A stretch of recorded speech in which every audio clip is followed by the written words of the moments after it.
নমস্কাৰ বন্ধুসকল, poultry farming knowledge চেনেলত আপোনালোকক স্বাগতম। বন্ধুসকল, ভিডিঅ'টো আৰম্ভ কৰাৰ আগতে আপোনালোকলৈ অনুৰোধ, ভিডিঅ'টো চাই যদি ভাল পায় ভিডিঅ'টো লাইক শ্বেয়াৰ কৰিব আৰু যদি চেনেলটো এতিয়ালৈকে ছাবস্ক্ৰাইব কৰা নাই চেনেলটো ছাবস্ক্ৰাইব কৰি ল'ব। তো বন্ধুসকল আহক ভিডিঅ'টোলৈ আহোঁ।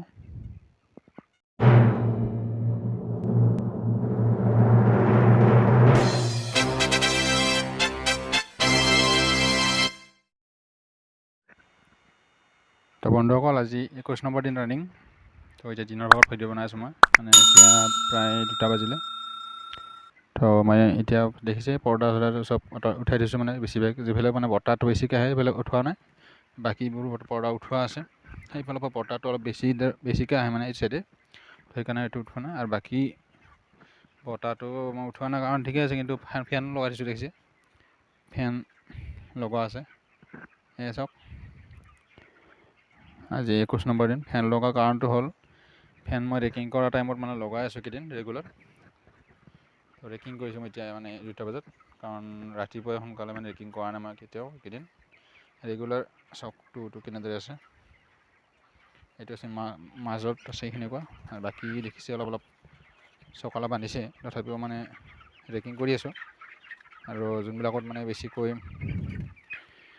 বহি থাকে, তো এইবিলাকত দেখিছে কেনেকুৱা আছে, ডেমেজ হৈছে অলপ। তো মই আজি মানে চূণ মাৰি দিছোঁ টুহত, দেখিছে বগা বগা, সেইবিলাক চূণ হয়। আগতে ৰেকিং কৰাৰ আগত চূণ মাৰি লৈছোঁ, তো চূণ মাৰি লৈ পেলাই ৰেকিং কৰিছোঁ। চূণটো মানে মই ৰাতিপুৱা প্ৰায় 8:30 9টামান বজাত মাৰিছোঁ, মাৰি পেলাই এইটো এৰি দিছোঁ। প্ৰায় এই 2টা বজাত মই ৰেকিং কৰি দিলোঁ।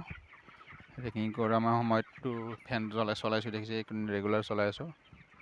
কাৰণটো এইটোৱে, মানে গেছটো যাতে আউট হৈ যায়, যিমানখিনি গেছ মানে ইয়াতে ফৰ্ম হয়, তো সেই গেছটো কম কৰি ৰাখিবৰ কাৰণে ফেনটো চলাই দিছোঁ। অলপ হ'লেও মানে কমি যাব। বাকী এইটো দেখিছে ছাইডৰ পৰ্দাটো 1 ফুটকৈ প্ৰায় 1 ফুট 1.5 ফুট পৰ্দা দিয়া আছে। তো এইটো পৰ্দা দিয়াৰ কাৰণটো হৈছে কি, ডাইৰেক্ট যাতে বাহিৰৰ বতাহ যিটো ডাইৰেক্ট ঠাণ্ডা বতাহটো সেইটো যাতে আহি নালাগে। ফেনটো মই বেছি সময় নচলাওঁ, প্ৰায় আধা ঘণ্টা ফেন চলাই পেলাই বন্ধ কৰি দিম। তো বন্ধুসকল, মানে লিটাৰটো যিটো টুটো তলৰ মানে জেগালৈ ভালে আছে, ধুনীয়া হৈ আছে, একদম ডেমেজ হোৱা নাই। কিছুমান জেগালৈ মানে অলপ বেয়া হৈছে, দেখিছে এইখিনি জেগাত বেয়া হৈছে, মানে যিবিলাক কৰ্নাৰবিলাক হয় তাত বেছিকৈ বেয়া হয়। তো সেইকাৰণে মই কৰ্নাৰবিলাক মানে যিবিলাক ডেমেজ ছাইডবিলাক আছে চব মই চূণ মাৰি দিছোঁ, য'ত য'ত ডেমেজ পাইছোঁ, যাতে টুটো শুকাই থাকে, গেছটো কমি যায়। গেছ কমি গৈছেও অলৰেডি, তো এটা আমি মোবাইলত অনুভৱ কৰিব নোৱাৰিব, কিন্তু মই নিজে ফিল কৰিছোঁ গেছ কমিছে। আৰু মই 2টা বুডিং বঢ়াই দিলোঁ, দেখিছে আগতে মই 4টা বুডিং আছিলে, তো যোৱাকালি বঢ়াই দিলোঁ বুডিং 2টা। মই ভিডিঅ' বনোৱা নাই কালি, বুডিংটো বঢ়াই দিলোঁ। এতিয়া লিটাৰ আছে অলপ ভাল, নতুন লিটাৰ ঢালিব বাকী আছে।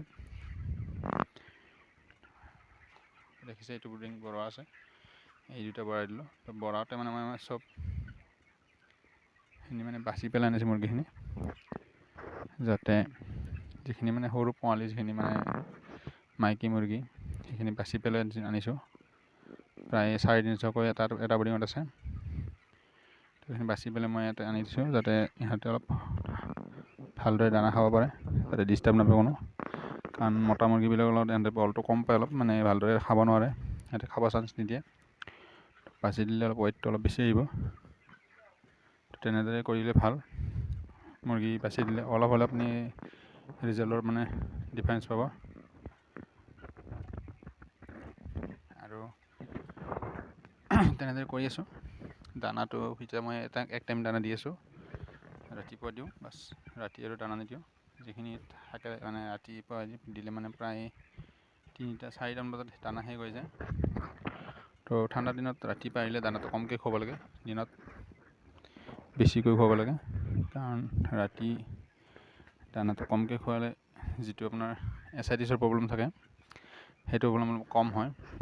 কাৰণ ৰাতি ফাৰ্মত অক্সিজেনটো কম থাকে ৰাতি, কাৰণ প্ৰথম কথা যে পৰ্দাটো বন্ধ থাকে, আৰু ৰাতি কোনো ধৰণৰ গছৰ কোনো হেৰি নাথাকে। মেইন কথা পৰ্দাটো বন্ধ থকাৰ কাৰণতে অক্সিজেন কম থাকে। তো সেইটো কাৰণে মই মানে যোৱা বছৰতো মানে ঠাণ্ডা সময়ত মই তেনেকৈ দানা খুৱাইছিলোঁ।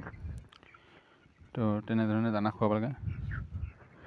ৰাতি প্ৰায় 3-2টামান বজাৰ পৰা দানা কমকৈ মানে যাতে শেষ হৈ যায় তেনেদৰে থাকিলে ভাল। তেতিয়া মানে আপোনাৰ দানাটো মানে মুৰ্গীটো মানে অলপ দানাটো গেপ পাব আৰু তাৰ এচাইটিছৰ প্ৰব্লেমটো কমি যাব। যেতিয়া মানে ৰাতি অক্সিজেনটো ধুনীয়াকৈ পাব, কিন্তু দানা খাই থাকিলে কি অক্সিজেন নাপায় সিহঁতে, উশাহ নোপোৱা হৈ যায়, তেতিয়া আপোনাৰ এচাইটিছৰ প্ৰব্লেম হয়। তো হয়তো আপুনি চাব ট্ৰাই কৰি, মানে নিজে মানে কৰি চালে গম পাব ফাৰ্মৰ কামবিলাক, আৰু নিজে নকৰাকৈ আপুনি অনুভৱ কৰিব নোৱাৰে। তো বাকী ভাবিলোঁ ভিডিঅ' এটা বনাই আপোনালোকক জনাই দিওঁ কেনেদৰে মেনেজমেণ্ট কৰি আছোঁ। মেইন কথা এতিয়া লিটাৰটো ভালদৰে ৰখাটোৱে ডাঙৰ চেলেঞ্জ হৈছে। এতিয়া চাওঁ মই কেনেদৰে, বাকী নতুনখিনিতো ঠিকেই আছে, যিখিনি এতিয়া ডেমেজ হৈছে ডেমেজটো হয়তো আৰু 4-5 দিন পিছত চাই ল'ম, অকণমান কাটি ওলাই দিব লাগিব পাৰে, লাগিলে উলিয়াই দিম, কাৰণ ৰিজাল্টত এবাৰ কোনো ধৰণৰ চান্স ল'ব নোৱাৰোঁ। কাৰণ লিটাৰটো অলপ ডেমেজ হোৱাৰ কাৰণ হৈছে কি মুৰ্গীখিনি মানে ব্ৰিডিঙত ৰখা গৈছিল বেছি দিন, সেইটো কাৰণে ডেমেজ বেছি হৈছে আৰু পৰ্দাৰ কাৰণে মাৰি থাকিব লগা হৈছে। তো সেইটো কাৰণে কাটি উলিয়াব লাগিব দৰকাৰ হ'লে। এতিয়া যিকেইদিন পাৰোঁ মানে ৰাখি দিছোঁ। তো বন্ধুসকল, ভিডিঅ'টো চাই কেনে পালে জনাব। ভিডিঅ'টো চাই যদি ভাল পালে ভিডিঅ'টো লাইক শ্বেয়াৰ কৰিব, চেনেলটো যদি এতিয়ালৈকে ছাবস্ক্ৰাইব কৰা নাই চেনেলটো ছাবস্ক্ৰাইব কৰিব। তো বন্ধুসকল, ধন্যবাদ একেলগে চোৱাৰ বাবে ভিডিঅ'টো।